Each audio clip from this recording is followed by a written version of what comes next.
भक्तों जय श्री राम जय बागेश्वर। भक्तों बागेश्वर धाम सरकार मंच पे चढ़ चुके हैं और महा तूफान आ गया है जनता का। यहाँ पर जो आप लोग देख सकते हो इतनी जनता की सभी जगहों के रिकॉर्ड दुबई में आगे का कार्यक्रम आप लोग लाइव देखे। बोलो जय श्री राम जय बागेश्वर। अब आगामी कार्यक्रम पूज्य गुरुदेव भगवान आज से 30 तारीख से लेकर के 30 मई से लेकर के 5 जून तक पूज्य गुरुदेव भगवान धाम पर ही उपस्थित रहेंगे और दिव्य दरबार भी पूज्य गुरुदेव भगवान धाम पर लगाएंगे।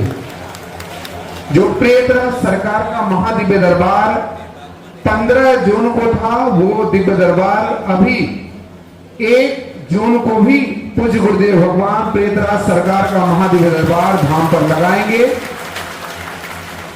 4 जून को मंगलवार पेशी का महादिव्य दरबार धाम पर लगेगा।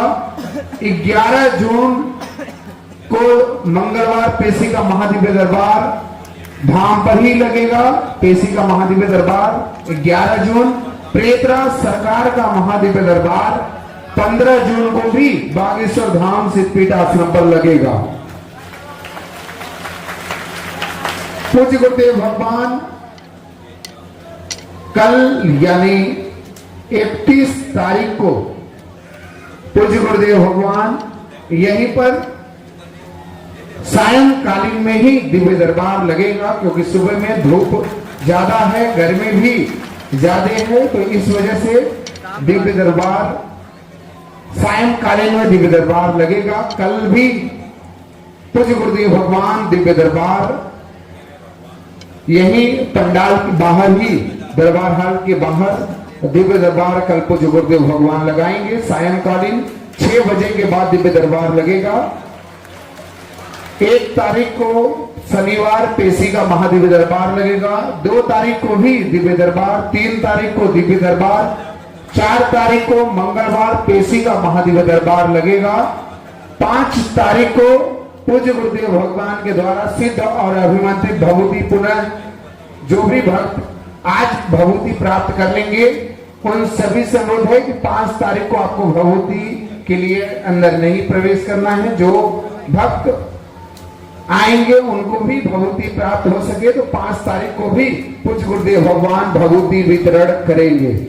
उसके बाद पूज्य गुरुदेव भगवान यहाँ से 6 तारीख को प्रस्थान करेंगे नरसिंहपुर मध्य प्रदेश के लिए।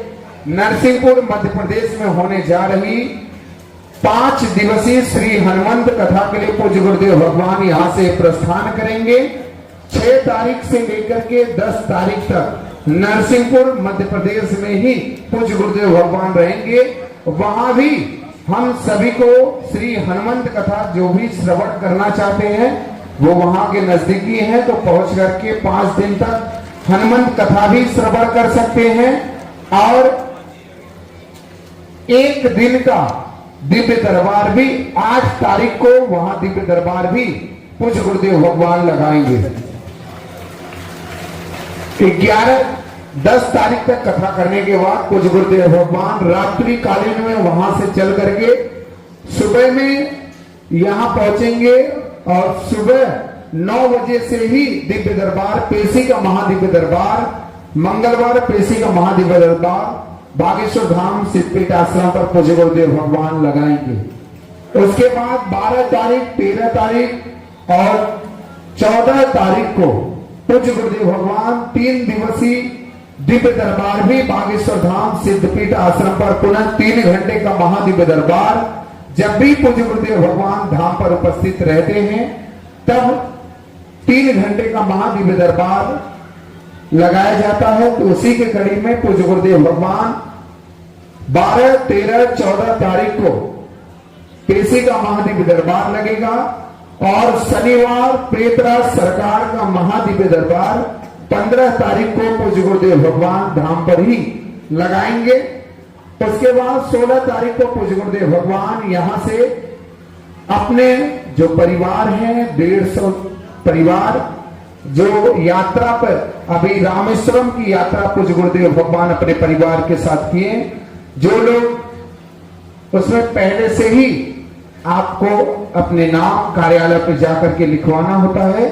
अभी सभी बद्रीनाथ के लिए भी पूरी हो चुकी है। जो भी रजिस्ट्रेशन होने थे सभी लोग पूर्ण हो चुके हैं। आगामी जब भी ऐसे परिवारजन यहां से जाएंगे यात्रा पे तो आप सभी को उसके लिए सूचना बागेश्वर धाम सरकार यूट्यूब चैनल और फेसबुक चैनल पर आपको प्राप्त हो जाएगी। आगामी ऊर्जा संचय यज्ञ भी 23 जुलाई से लेकर के 25 जुलाई तक 23, 24, 25 तारीख को 23 जुलाई, 24 जुलाई, 25 जुलाई को ऊर्जा संचय समागम भी पूज्य गुरुदेव भगवान जो अभी प्रथम ऊर्जा संचय समागम 17, 18, 19 तारीख को विराम हुआ। 17, 18, 19 मई को अब आगामी जुलाई में ऊर्जा संचय समागम है, जिसकी रजिस्ट्रेशन भी अभी पूर्णतः विराम हो चुकी है। सभी लोग उसमें जितने भी परिवार जन थे सभी लोग पूर्ण हो चुके हैं। ऊर्जा संचय समागम आगामी होने के बाद आपको बताया जाएगा और बद्रीनाथ की यात्रा के बाद आगामी यात्रा के बारे में भी आपको सूचित किया जाएगा। उसके बाद पूज्य गुरुदेव भगवान बद्रीनाथ की पावन धरा पर 3 दिवसीय श्री हनुमत कथा 17, 18, 19 तारीख को बागेश्वर धाम से चल करके पूज्य गुरुदेव भगवान बद्रीनाथ की पावन धरा पर अपने परिवार जन के साथ 3 दिवसीय श्री हनुमत कथा भी वहां श्रवण कराएंगे और सभी परिवार जनों को पूज्य गुरुदेव भगवान से आशीर्वाद भी प्राप्त होगा। उसके बाद पूज्य गुरुदेव भगवान के आगामी कार्यक्रम जो लंदन की थी उसको स्थगित किया गया है। आगामी कार्यक्रम की जानकारी आपको बागेश्वर धाम सरकार यूट्यूब चैनल और फेसबुक चैनल पर आपको प्राप्त होगी। जो भी जानकारी आप प्राप्त करें वो कार्यालय से ही जानकारी प्राप्त करें। आप सभी से अनुरोध है कि पूज्य गुरुदेव भगवान की आगामी कार्यक्रम की जानकारी, आगामी दरबार की जानकारी, पूज्य गुरुदेव भगवान धाम पर उपस्थित कब रहेंगे, पूज्य गुरुदेव भगवान धाम पर कब दरबार लगेगा, आप किसी भी प्रकार की जानकारी प्राप्त करना चाहते हैं तो आप सभी से अनुरोध है कि आप बागेश्वर धाम सरकार यूट्यूब चैनल और फेसबुक चैनल के माध्यम से भी प्राप्त कर सकते हैं। और जो बागेश्वर धाम सरकार कॉल सेंटर नंबर है आप सभी नोट करना चाहिए तो आप सभी नोट भी कर सकते हैं। मोबाइल आप लोग निकाल करके नंबर नोट कर लें। आप जो भी जानकारी लें इसी नंबर पे आपको मिलेगी, बाकी कोई भी नंबर नहीं है। 705500 7055005553 7055005553 आप इससे भी जानकारी प्राप्त कर सकते हैं। जो लास्ट में 53 है उस जगह पे 54 भी आप कुछ लोग यूज कर सकते हैं। 53 लास्ट में जहां पर है वो 54 भी आप यूज कर सकते हैं। दोनों नंबर कार्यालय के हैं। आप सभी से अनुरोध है जो भी जानकारी ले कार्यालय से ही जानकारी ले। पूज्य गुरुदेव भगवान कि आगामी कथा की जानकारी या पूज्य गुरुदेव भगवान धाम पर उपस्थित कब रहेंगे, पूज्य गुरुदेव भगवान से मिलने के नाम पर किसी को दान दक्षिणा शुल्क ना दें। ये धाम पूर्णतः निःशुल्क है। आपसे किसी भी प्रकार का दान दक्षिणा शुल्क नहीं लिया जाता। यहाँ पर रुकना निःशुल्क है, दरबार में बैठना निःशुल्क है, अर्जी भी निःशुल्क है। साथ ही साथ मां अन्नपूर्णा महाभंडारा विगत 3 वर्षों से चल रही मां अन्नपूर्णा महाभंडारा प्रसाद जो भी भक्त यहां आते हैं और बागेश्वर बालाजी के चरणों में अर्जी लगाते हैं और उन सभी के लिए दरबार हॉल में रुकने की व्यवस्था और मां अन्नपूर्णा महाभंडारा प्रसाद सुबह 10 बजे से लेकर के 1 बजे तक रात्रि 8 बजे से 11 बजे तक अनवरत चलने वाली मानपूर्णा महाभंडारा भी निःशुल्क है। आप सभी से अनुरोध है, कोई भी ऑनलाइन या ऑफलाइन पूज्य गुरुदेव भगवान से मिलाने के नाम पर आपसे पैसा मांगता है तो आप उससे कोई भी राशि ना दे, क्योंकि धाम पूर्णतः निःशुल्क है। धाम पर आने वाली संपूर्ण चढ़ोतरी से धाम पर आने वाली आपके द्वारा दान पेटियों में जो दान डाला जाता है उससे मंदिर और मठ का निर्माण ना करा करके पूज्य गुरुदेव भगवान हर साल महाशिवरात्रि की पावन अवसर पर पूज्य गुरुदेव भगवान हर साल गरीब असहाय बेटियों का विवाह पूज्य गुरुदेव भगवान के द्वारा कन्यादान किया जाता है। अभी इसी वर्ष पूज्य गुरुदेव भगवान ने 156 बेटियों के पिता बनकर के पूज्य गुरुदेव भगवान बागेश्वर धाम सिद्धपीठ आश्रम से अपनी बेटियों को विदा किए।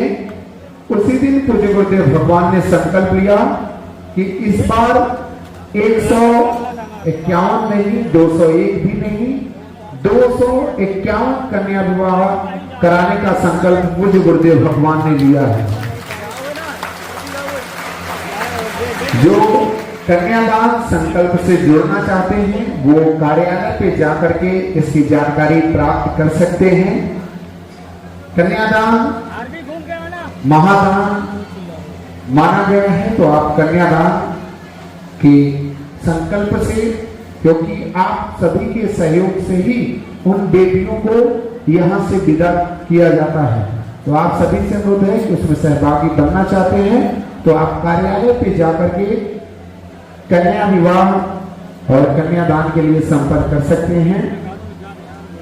आगामी जो पूज्य गुरुदेव भगवान के संकल्प, पूज्य गुरुदेव भगवान ने कुछ ही समय पहले भी संकल्प लिया कि बुंदेलखंड और भारत में बहुत तेजी से बढ़ रहे कैंसर रोग, उसके लिए पूज्य गुरुदेव भगवान ने संकल्प लिया जो ऐसे लाचार असहाय हैं जो अस्पताल भी नहीं जा पाते हैं, उनके लिए पूज्य गुरुदेव भगवान ने संकल्प लिया कि बागेश्वर धाम पर 2028 और 29 तक बुंदेलखंड का सबसे बड़ा कैंसर हॉस्पिटल भी बागेश्वर धाम सिद्धपीठ आश्रम पर बनने जा रहा है, जिसमें कि भारत के कहीं से भी रोगी हैं कैंसर के, तो आकर के उसमें दवा और आपकी जांच जो भी होगी उसके लिए पूज्य गुरुदेव भगवान संकल्प लिए हैं, जो कि 2028 और 29 तक बागेश्वर धाम सिद्धपीठ आश्रम पर बन करके तैयार होगा। आप कैंसर हॉस्पिटल संकल्प से भी जुड़ना चाहते हैं तो आप कार्यालय पे जाकर के जानकारी प्राप्त कर सकते हैं। और पूज्य गुरुदेव भगवान की गौ सेवा भी है, जो गौ सेवा भी करना चाहते हैं, गौ माता की सेवा करना चाहते हैं, उसके लिए भी आप कार्यालय पे जाकर के संपर्क कर सकते हैं। मानपूर्णा महाभंडारे संकल्प से आप जुड़ना चाहते हैं तो आप कार्यालय पे जाकर के उसकी भी जानकारी प्राप्त कर सकते हैं। आप सभी से अनुरोध है, पूज्य गुरुदेव भगवान के अनेक संकल्प हैं, अनेक संकल्प हैं। जयपुर की कथा थी, आज से ही प्रारंभ होनी थी, लेकिन अत्यधिक गर्मी होने के कारण और धूप होने के कारण वहां की कथा स्थगित की गई।